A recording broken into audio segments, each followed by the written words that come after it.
So Lennon and Stony, thank you guys for coming on our show, and take us back before real estate. I mean, what were you both doing, and how did you decide to get into this business? Stony, I'll let you take that one. Okay, well, I've been a long time W-2 employee working in technology for most of my life, but very early in my career, I read a book by William Nickerson, and it was called How I Turned $1,000 into $3 Million in Real Estate in My Spare Time. And that kind of got my interest going, in income producing real estate.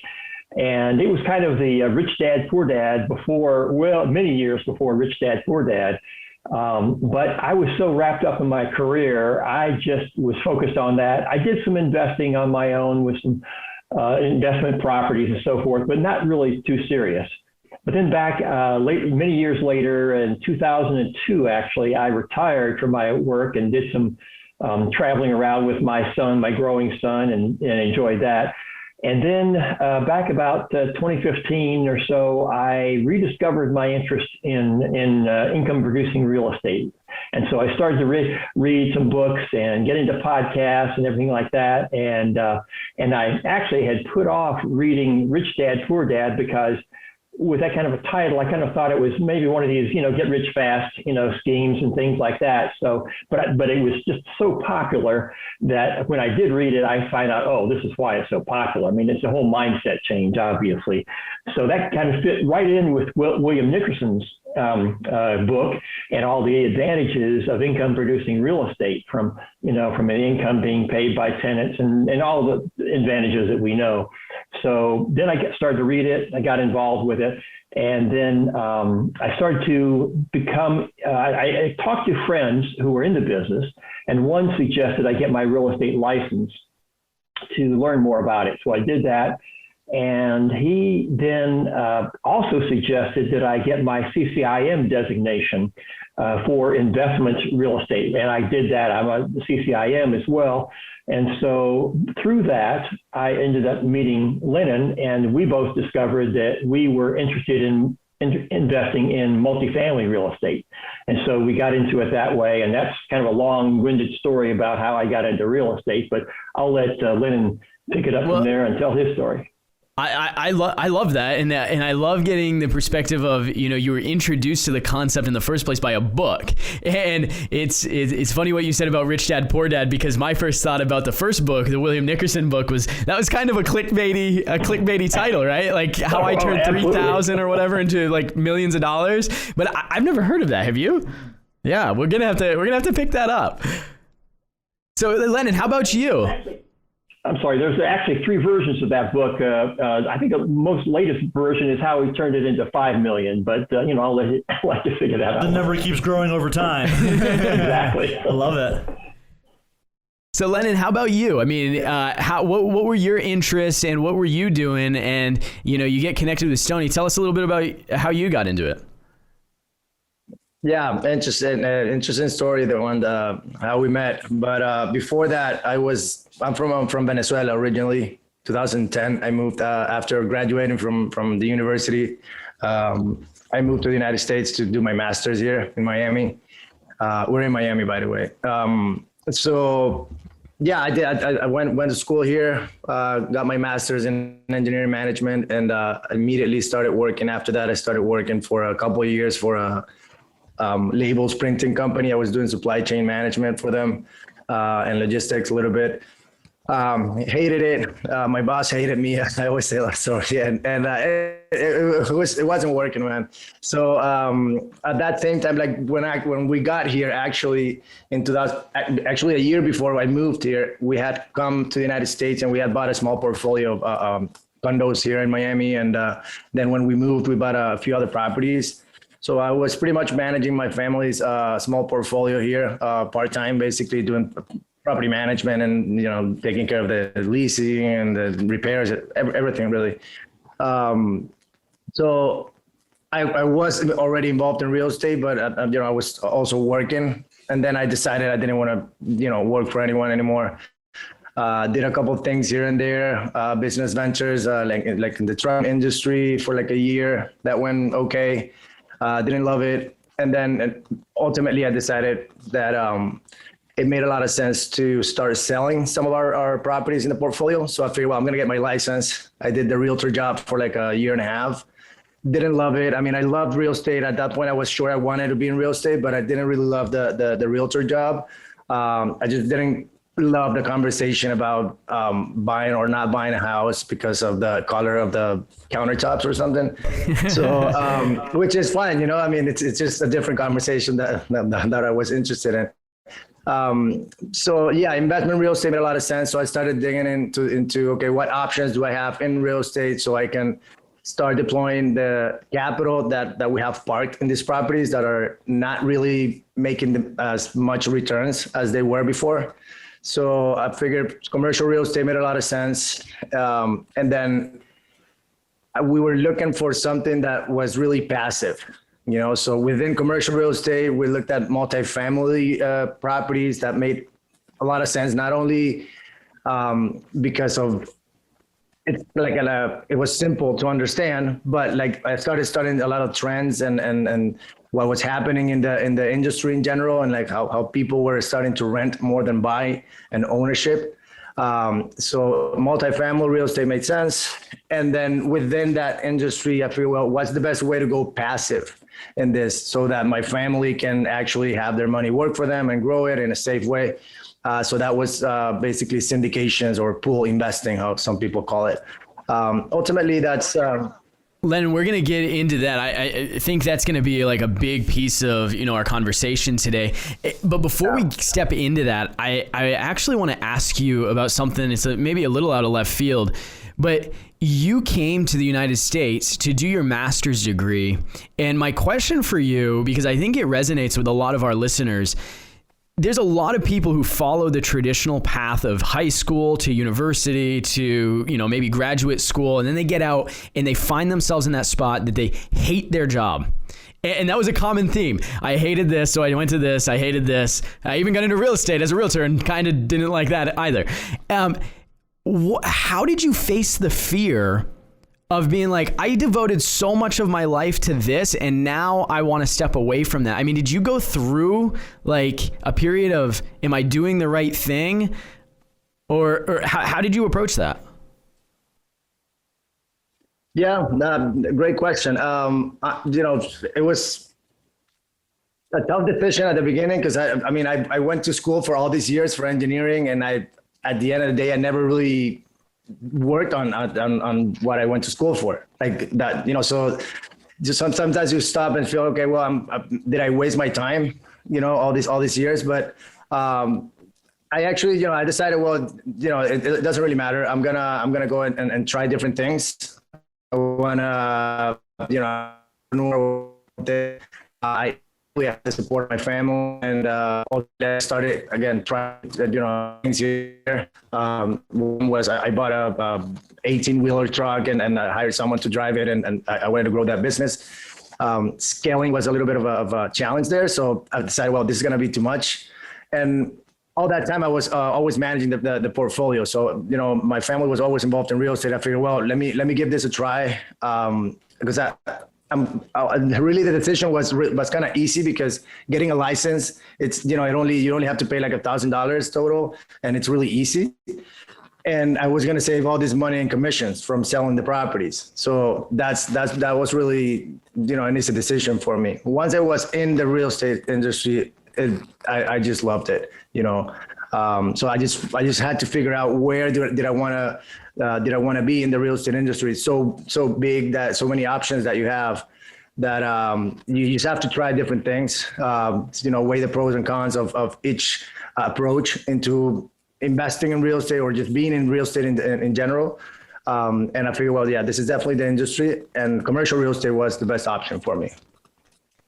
Well, what I hear you kind of say is that you moved pretty quickly, and like you didn't dwell on what a lot of people, I think, dwell on, which is, oh, I failed, I wasted time. Instead, you kind of picked it up and you kept moving, and you were willing to just move on to the next thing.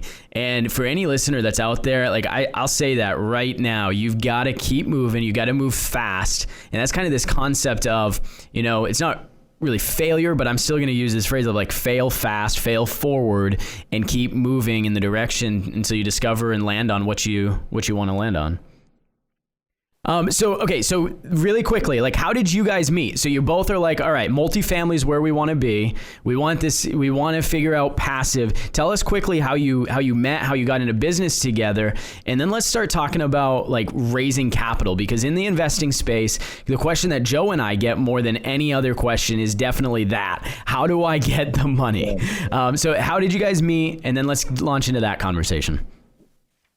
Yeah. So when we met, I had already started investing in commercial real estate syndications and multifamily specifically, and I started partnering up with a sponsor out of New York that basically gave me the opportunity to work with them. And they had a project, and they told me, hey, listen, if you want to work on this project together, you can raise some capital from some of your investors and get the ball rolling. You'll be active with us, understand and the managing side of the whole thing. And like, that's how I got started. So for that first project that I started raising capital for, I was out there networking, trying to build new relationships and basically try to raise capital. And Stony was at this CCIM meeting. It was like a lunch meeting that they have, right? Like a monthly thing they do. And I just saw that online. I was looking for potential events to go to. I saw it online. I bought my ticket and just showed up. And I met Stony. I talked to everyone there about what I was doing, and I met Stony. Stony was on the same page, and he was basically one of my first investors outside of my friends and family. So that's pretty much it. Sorry. Yeah. So Stony, how did you? I mean, Lennon, I'm taking a flyer here, but like, you're pretty young. And Stony, you've had a lot of experience in corporate world and in the CCIM world. Like, how do you take a flyer on Lennon and choose to do business together, right? Because I think that's another thing. When we start approaching this money conversation, I think sometimes if you're younger and you haven't done it before, it can be a little scary and intimidating going up to people with money. Like, why did you decide to take a flyer and get into business with Lennon? Well, as we met, it was at a luncheon, so we actually sat right down next to each other at a table there. And during the whole meeting and the presentation and all, we were talking a little bit here and there. And I got the sense that he was pretty serious about his real estate, and I liked the way he was approaching his move to multifamily real estate. And he had just also started a meetup, which I thought was pretty unique. Here in Miami, he started a meetup for multifamily investors. And so I liked the idea that he was active, he was moving forward, he was taking action.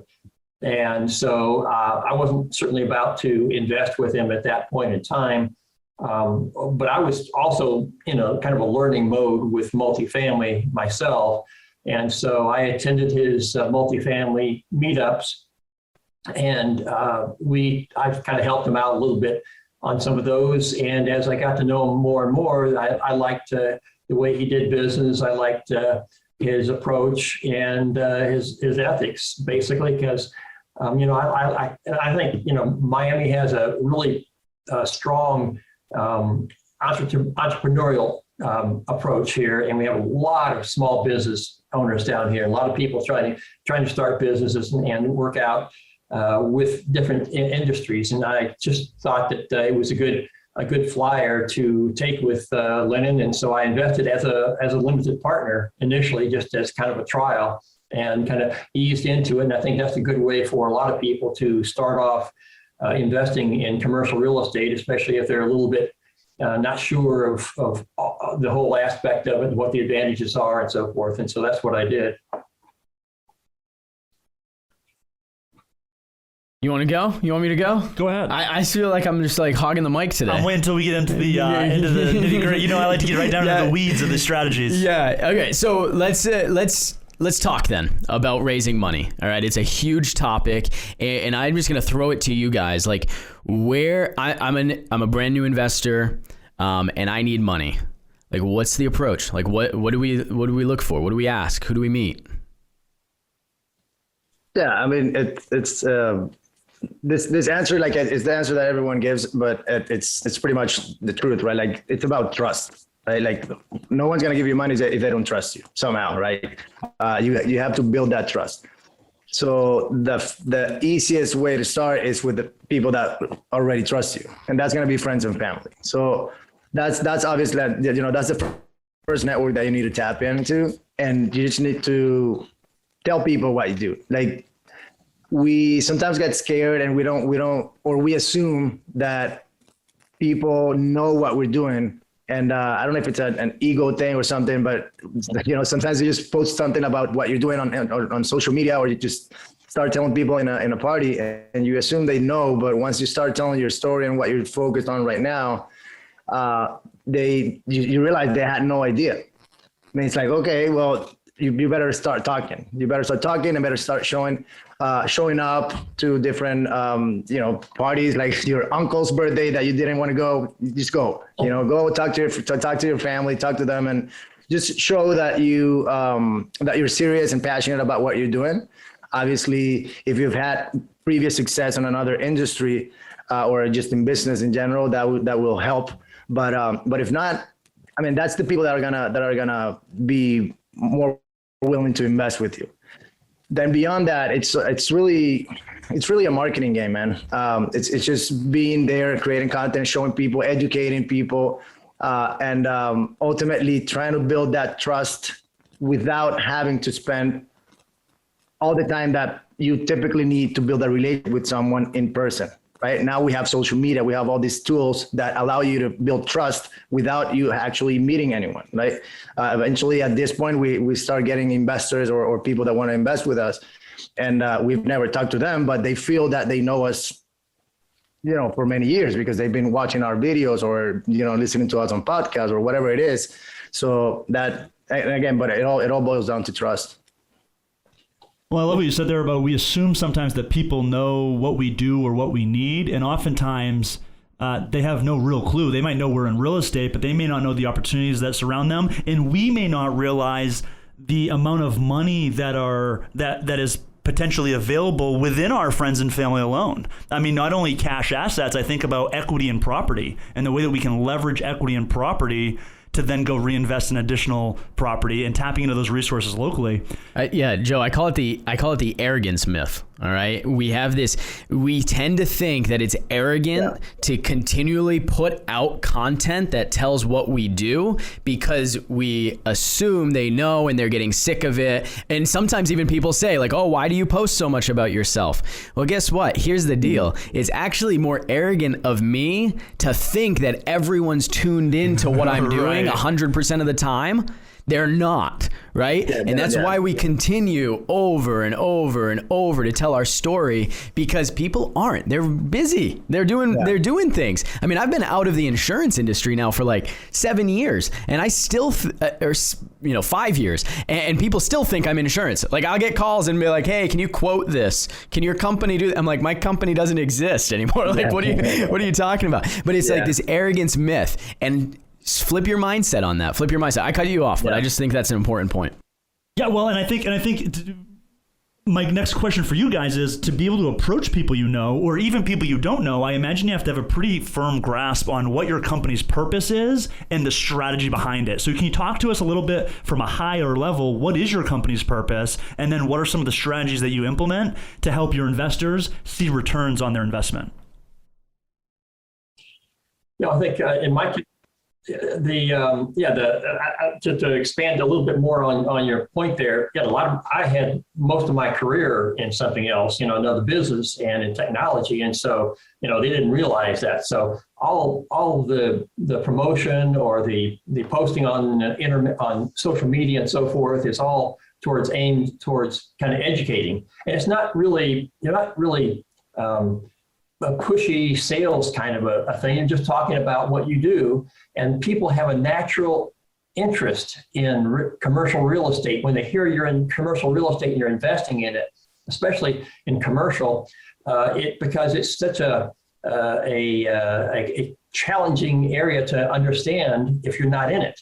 And you see all these buildings around you every day. And that doesn't, a lot of people don't understand that business. And so there is a lot of curiosity about that, especially with people who have been in business for a while and they want to, and they've been investing maybe stocks and bonds and maybe done a little bit of real estate investing, but they know that there's something more. And a lot of people have made money in real estate. So there's a lot of curiosity. So you don't have to kind of push your story on people. They have a natural curiosity if you expand it. Yeah. So yeah, I'll answer your question. Basically, at Passivo, our company and our mission is just to help people, help our families initially, and then of course our investors' families to achieve financial freedom. We want to, we like to call it time freedom, because that's the real asset. That's what people really want. Just do whatever they want with their time and be able to do it. So time freedom, it's huge for us, and that's through passive investing. We just decided that the vehicle that we like and that we think is the best vehicle to achieve that is passive investing in commercial real estate. But that's not the only vehicle that's out there. We don't say that you have to be all in. Well, we are all in commercial real estate. But it doesn't mean that that's the only asset class that you should be investing in, or that's the best of all, or it's just a good one. It's a good idea to have it as an important part of your portfolio. That's the way we see it. Yeah. And that brings up a good question, I think, is if I'm listening right now and saying, geez, I'd love to invest in real estate, how do I go about determining my search criteria and my parameters? How do I go about identifying what do I want to focus in on so that I can be an expert of one area to start and then expand, rather than trying to dabble in everything all at once to begin with? Yeah, but the first thing that I would ask is, okay, you want to be an investor. Do you want to be a passive investor, or you want to be on the active side of things? It's a completely different game on both sides. Great first question. That's a really great first question. Yeah. Yeah. How active or how passive do you want to be? Are you talking about maybe you're a business owner, super successful, you have all this money or the extra money that you have, you want to invest it, but you don't want to be working in real estate. You don't want to have a job in real estate. It's just, you want to invest because it's a good asset class and you want to be as passive as possible. Well, okay, then that conversation is going to be different from, hey, I was successful at this business, I have a little bit of money, or I have no money. It doesn't matter. I want to be in real estate. I want to be an investor and make money in real estate. Well, that's going to be a different conversation as well, because there's many avenues for both sides.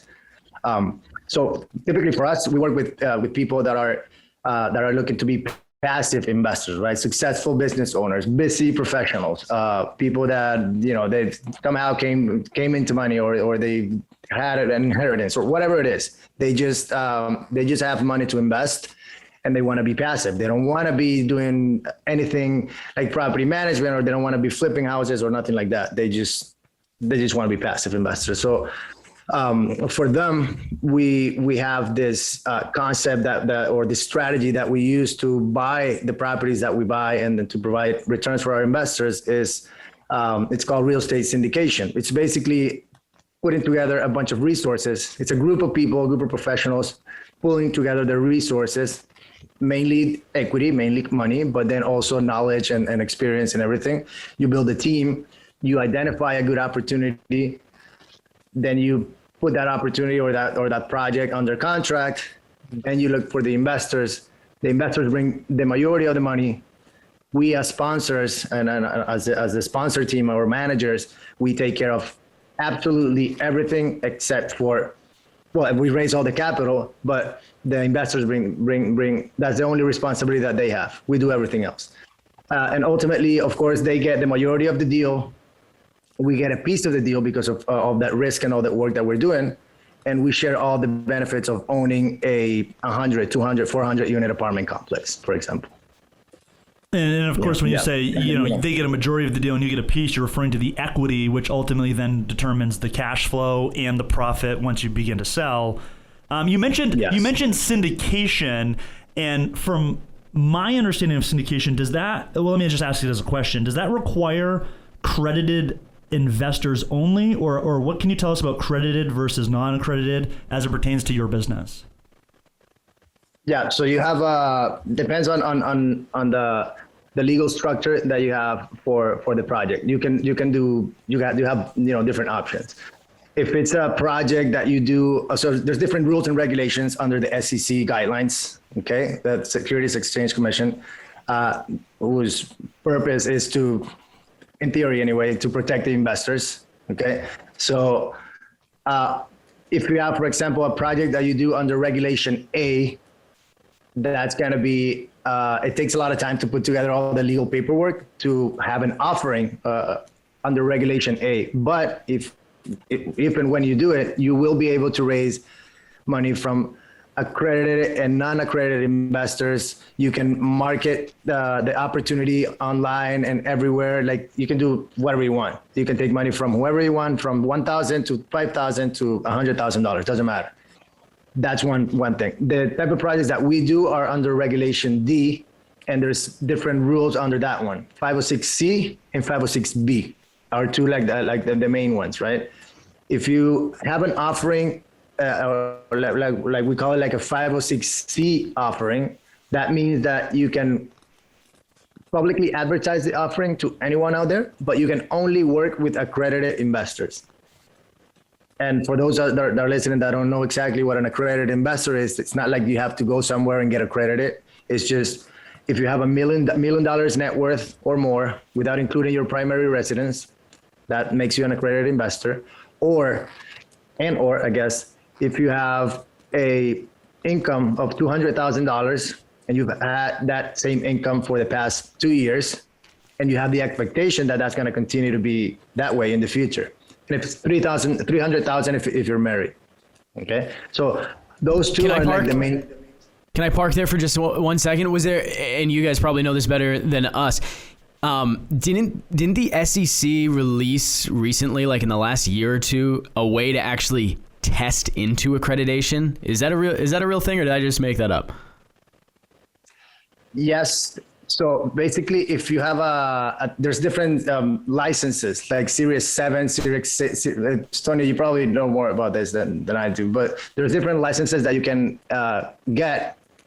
And if you have those licenses, you are an accredited investor.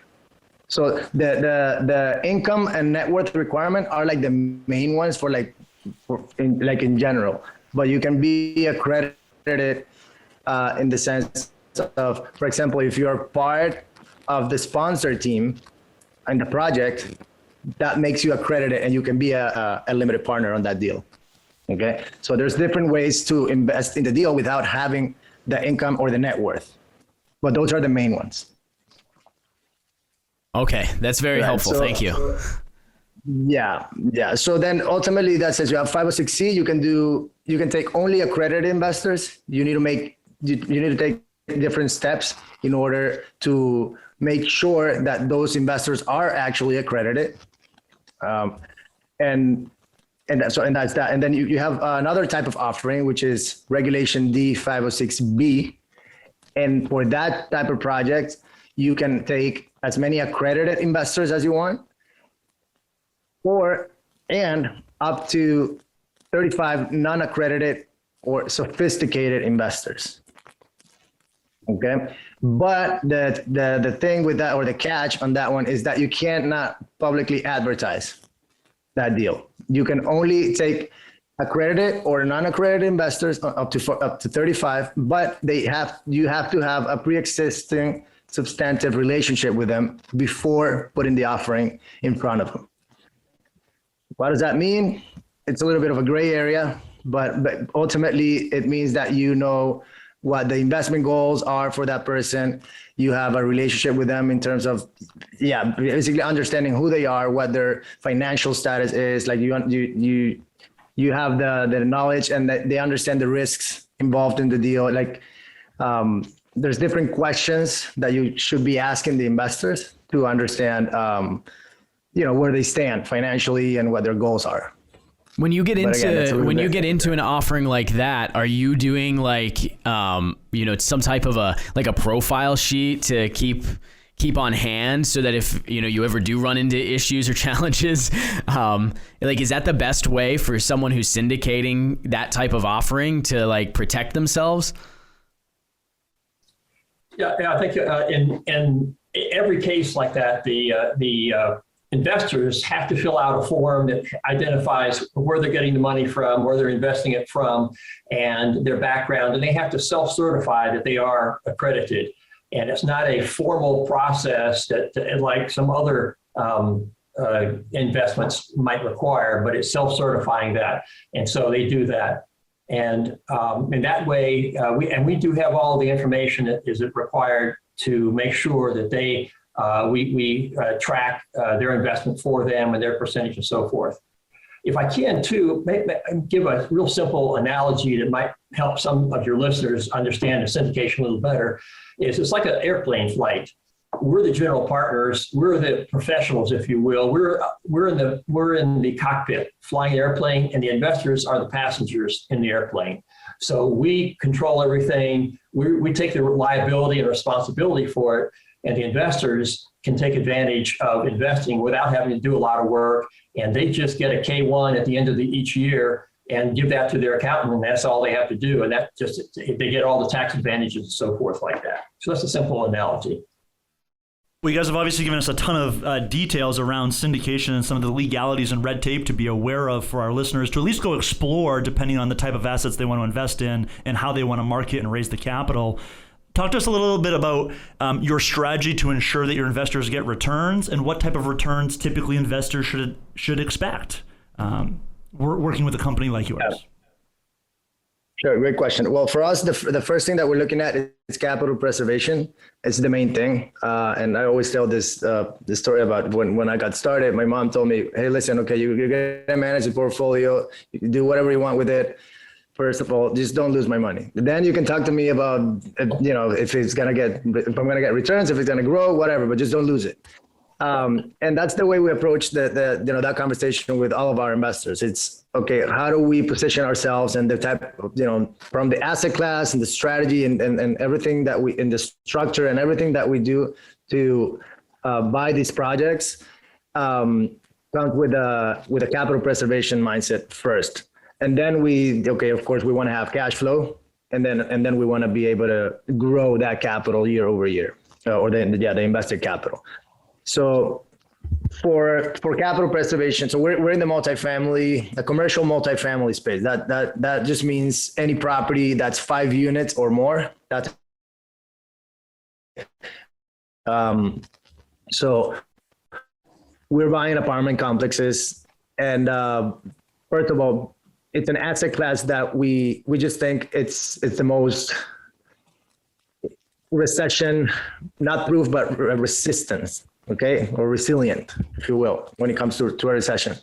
And the way we look at it is we have like three legs to the capital preservation stool, if you want to look at it that way, right? The first one is cash flow. We want to make sure that we're buying a property or a business, because ultimately it is a business, that it's cash flowing from day one. It might not be super high cash flow. It might, obviously you can improve that. That's the idea, but it's operating well. It's up and running. It's not in distress. Okay. So basically it's also called stabilized properties, typically 90% occupied or more. That's the first thing. Second, the type of debt that we put into these deals, it's typically going to be what we call long-term debt. And long-term debt in commercial real estate, it's going to be around, on average, 10 years. Okay? It could be 7, it could be 12, but typically, generally speaking, we're looking at long-term debt, and most of the times with fixed interest rates. What that allows you to do is, first of all, if you have a fixed interest rate, what you're going to have is the assurance that doesn't matter what happens, you have predictable income, because you already know how much you're going to pay in interest. You know how much, you can build out a more stable and reliable pro forma for the investors. Okay.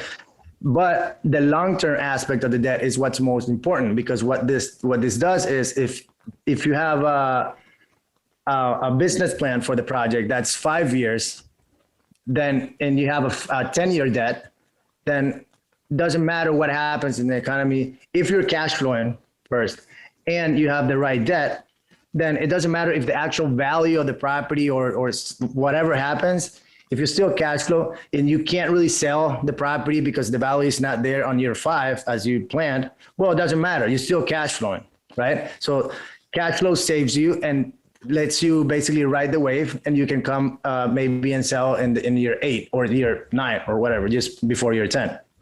If I could just and then the quickly third, interject. Yes. If you don't mind, Lennon, quickly interject. I love that you brought that point up about comparing what is your exit strategy to what type of debt do you have.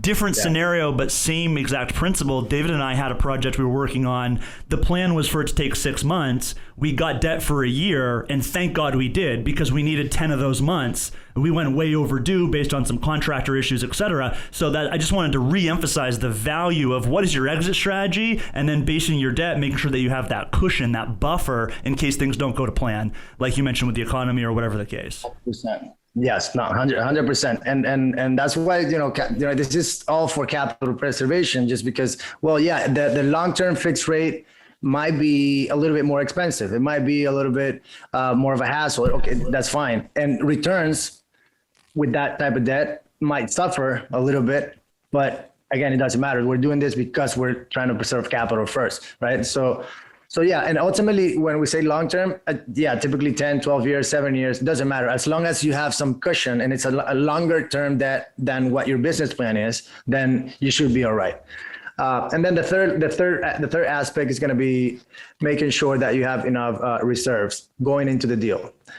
Typically with the projects that we're doing, we're going to go in and we're going to add value, right? So we're going to invest some money, do renovations, add new amenities, and basically reposition the property, make it a better property, so that we can command better rents and ultimately increase or force the appreciation of the asset, right? But the key is that at the expense of some of better returns, we raise more equity going into the deals, because that extra equity that we raise, that we're going to use not only for the down payment but also for the renovation budget or the capex budget, what we have there then is the assurance that we already have the money to deploy as we see fit to implement the business plan, and again force the appreciation of the asset, and not do it out of cash flow. Here's the thing: if you have a project and you're reinvesting the cash flow into doing renovations and forcing the appreciation, then okay, that's fine when everything's going well. But what happens when COVID hits? Occupancy suffers. Cash flow is not there. If cash flow is not there, you can't really reinvest, or well, you don't have cash flow to do renovations. If you don't do renovations, you don't force the appreciation of the asset. And then when your debt comes due, or when it's time to do a refi, you haven't added enough value. So if you have the wrong combination of the debt coming due at the wrong time, you haven't really done of added value. You can't really refi. Then you're done, because at that point you're really in danger of losing the investor's capital, or just losing your money. I want to kind of relate back to how we started this conversation, where you said anytime you raise money, it's all about building trust. And I hear when you're both talking, even in the language that you're using, a capital preservation stool, like that, when you're approaching someone who's not experienced in this world, that alone, that language helps to build trust from the standpoint of, I'm new to this, I'm skittish, just don't lose my money, kid, right? Like, and so I want listeners to hear that even the way that you're talking and using language, like, serves a purpose to build trust with that person who's going to invest with you. You're not promising these pie in the sky like returns. That's icing on the cake. Our first order of business is preserving the capital. Well, and before you move on, let me just add on to that concept, because Lennon just outlined that strategy of, at the expense of a slightly smaller return, they're going to raise more than enough capital to do their improvements, and they're not going to rely on cash flow, which is really a more of a secure strategy than relying on cash flow that may be altered for some reason. So it's not only in his language, but in his strategy, that preservation is the number one priority.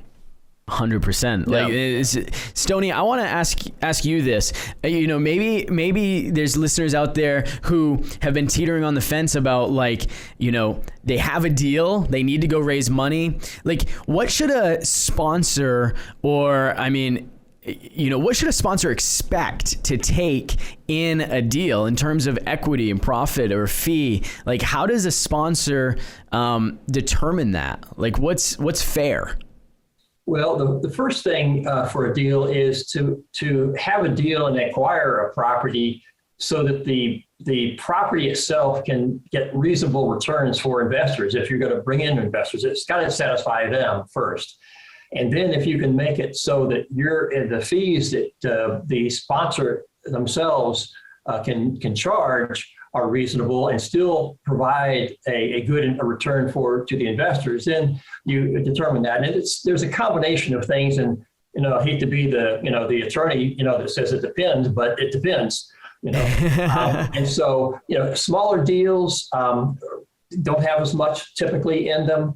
Larger deals can. And then it depends on who the sponsors are and other folks. But for a typical deal, we'll have a deal that might have the sponsor can get an acquisition fee. There will be a percentage, a small percentage, 1 or 2, maybe 3% of the acquisition price. They can also take a percentage of ongoing revenue based on the gross rents, which would be called asset management fee. They might also take a disposition fee at the end when it's sold. Sometimes they will not take that. And then there's other fees as well. We typically don't charge many fees, but we take what's reasonable because we want to be incentivized for the property ourselves as well, of course, just like any sponsor would be, but also offer the investors, a reasonable return. I think you asked about returns for investors earlier. That typically they'll get a preferred return at the beginning, which is on an ongoing basis based on operations. And it might be a 6, 7, 8%. In years past, with this whole past decade that's been so growing so quickly in multifamily, they might have expected a little bit more of that. But right now, the market's a little tighter. There's a lot more competition out there, and prices are being forced up. And so operators can't offer quite as rich returns, but somewhere in the 7-8% preferred return, which the investors get before the operators get anything at all out of the property. And then they could also get a percentage of anything above that. Typically, there's 80-20 splits, 70-30 splits, where the investors themselves will get the majority of that. The sponsors will get the smaller percentage of that.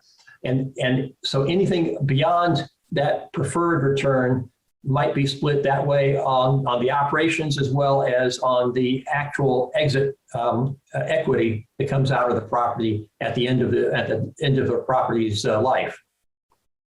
So so I make sure I'm understanding that what you're offering your investors basically is a preferred return, which is typically a predetermined amount, a percentage, 6 to 8% roughly, that they're getting on a monthly basis paid first. And in addition to that, a percentage of basically what we would call either quarterly or annual profits, everything above and beyond what you were expecting to earn, that's then distributed back to them based on a predetermined percentage.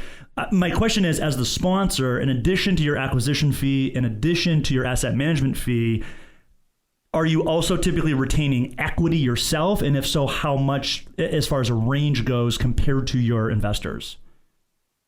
Yeah, so basically it's 70-30. That's what. So the easiest way to look at it is investors bring all the money. Okay, all the equity that's needed initially, and they get 70% of the project.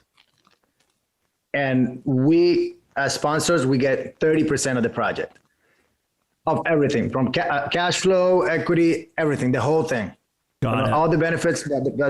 But of course, we're not gonna be getting any benefits if we don't, because this is alignment of interest. It's such an important thing here. You need to be aligned with the investors should be asking this question. Like, they need to understand the structure and make sure that the operator or the sponsor it's not going to make money if I, as an investor, I'm not making money, because, well, that wouldn't be fair, of course. So the way we protect our investors that way is, okay, you bring the money, we do everything else. You keep 70%. And again, this can be 80-20, 70-30, 50-50, whatever. But typically for us, 70-30. So you keep 70% of the project, we keep 30. Done. Okay, well, on top of that, we're going to add a preferred return, right? Which means if it's, let's assume 7%.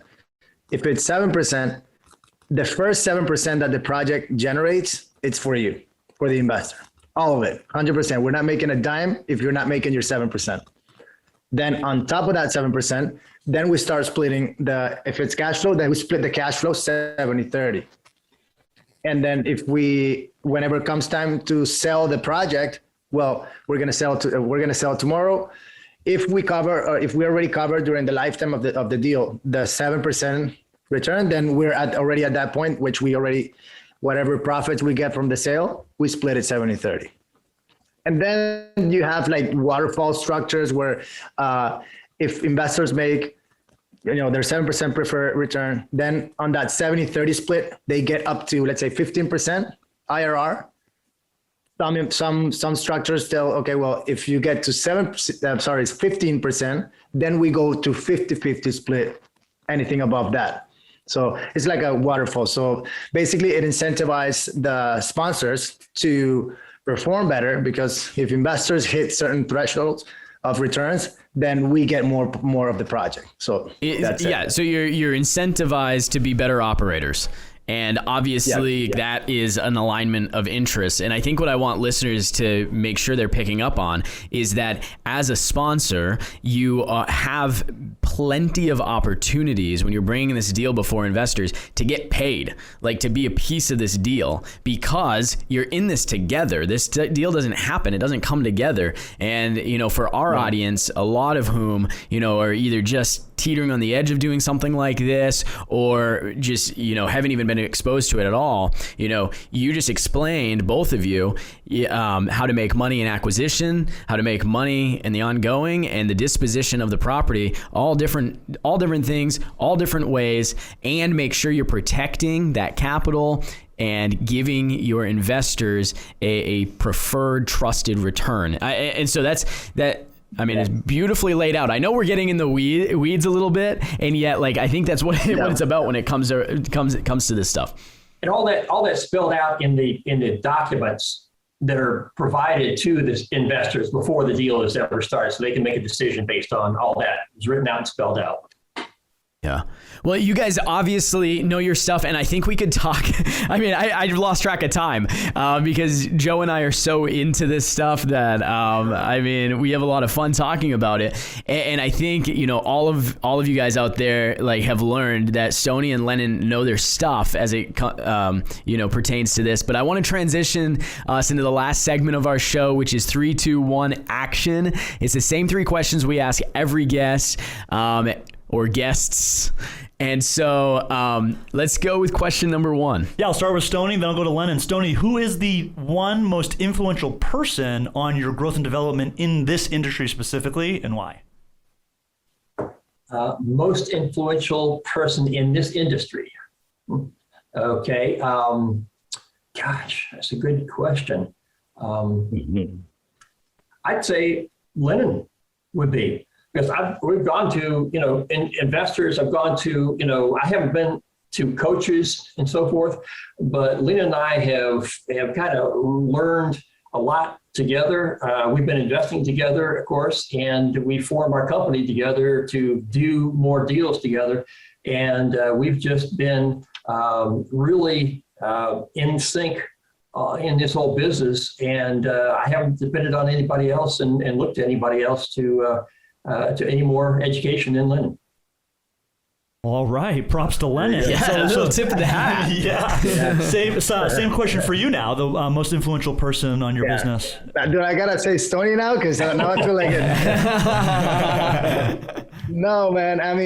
Well, definitely Stony is my partner for a reason. But I gotta, I guess, shout out to Joe Fairless.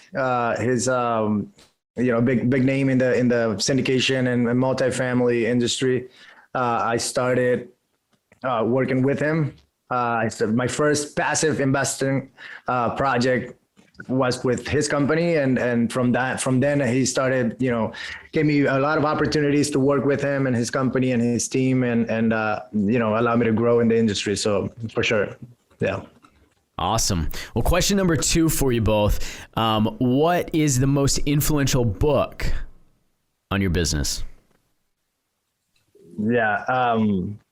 Well, that to me is easy. And Stony already mentioned it, and it's cliche and whatever, but it's just the Bible, man. It's just Rich Dad Poor Dad. It's just the way that it changes your mindset and the way you think about investing in general, and obviously it pushes the real estate thing and the concept and everything. So for 100%, like hands down, that would be it. So Stony. And I think that has to be an awfully strong one too. And of course, I mentioned that one in William Nicholson's books. But as far as a business book, I think there's one that I read a few years ago that I really liked. It's called The 4 Disciplines of Execution. And that's an outstanding book. I mean, there's a lot of books are, variations of the same theme.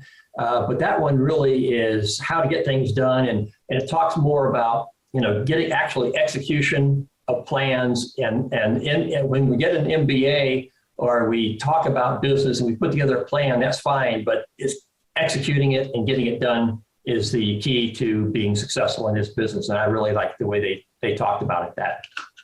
Well, that's a perfect answer and perfect segue into our third and final rapid fire question for both of you. As you know, this is the All In podcast where we encourage our listeners to take what they've heard today and then go put it into action. So with that being said, what's the one action item? What can our listeners go do today to begin moving the needle forward in their business if they want to begin investing in real estate?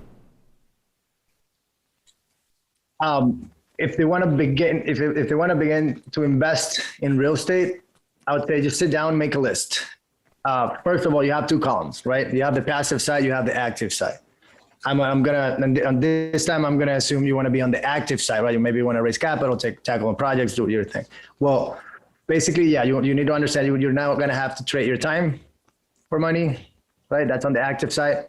Well, write down a list of the different strategies, right? Like you can do wholesale, you can do house flipping, you can become an actual, like a realtor, you can become an employee at an investment company, you can do mortgage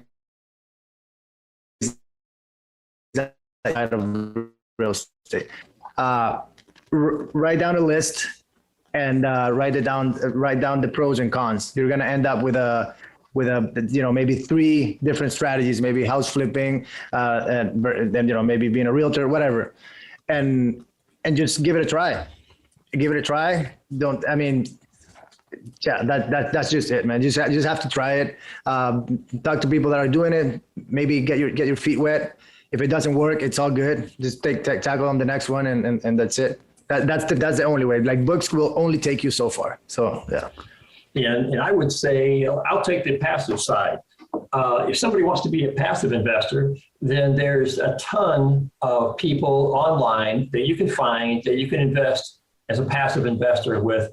And part of that is still going to be education. But I think you need to find a sponsor online from, just similar to what we do, is get on their website, get familiar with what they have on their website, because most of them have educational materials on there, how they provide the deals themselves, and try to find out a market that appeals to you, a place where you feel comfortable that you would like to have a piece of property, and actually go ahead and invest in a property like that on a passive basis. You don't have to do anything actively in it or be an expert in it, but the first thing is to find somebody you trust, and that's the main thing.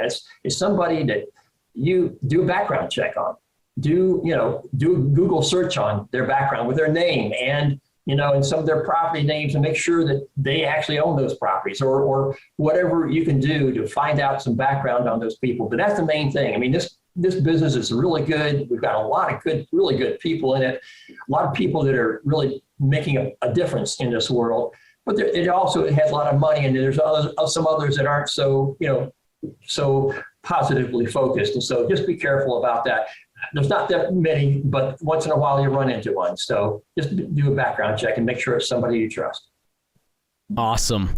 Well, guys, I thank you so much for spending some time with us today. I know everyone listening to this is just got immense value out of it. And if people want to connect with you guys again and learn more about what it is that you guys do, where's the best place for them to visit? Yeah, well, the best way would be to go to our website, Passivo, REI.com. And I guess you guys will have it on the show notes or something. And just click on any of the buttons that say invest with us. It'll take you to our investor portal. You fill out the form, and it's going to prompt you to set up a call with us. And that way we'll get to chat and understand, if you want to invest, then we'll understand if it's a good fit. And if not, then we can always give you some advice or where to go or what to do. So that'll be the best way. And then the second way would be, and it will take you to the same place eventually, but with a little something, which is our ebook called The 4 Investing Rules for the New American Dream. And that's basically the way Stony and I think about investing, our investment philosophy in general. It talks about capital preservation and a little bit about, of course, this real estate syndication and all that. And that would be at passivorei.com/dream. You'll get it for free, of course. And yeah, of course, that way you'll also be able to eventually set up a call with us, and if you want to get in touch with us, that is, of course. But awesome. And then we're all over social media, everywhere. So yeah. Perfect. Well, we'll link it all up in the show notes. Guys, thank you so much for joining us for another episode. Go check out Stony and Lennon's website and social. Learn more about the syndication game and how you can also live the new American dream. Guys, thank you so much for being with us, and we look forward to connecting again. Hey guys, thanks for listening to this episode of the All In Podcast. We want to invite you to find all of today's resources from our show page at aipodcast.co. We also ask that you take just 1 minute to leave us a review on iTunes or wherever you get your podcast. This is how we grow and how we're able to bring you the best content each and every week. Now go play all in.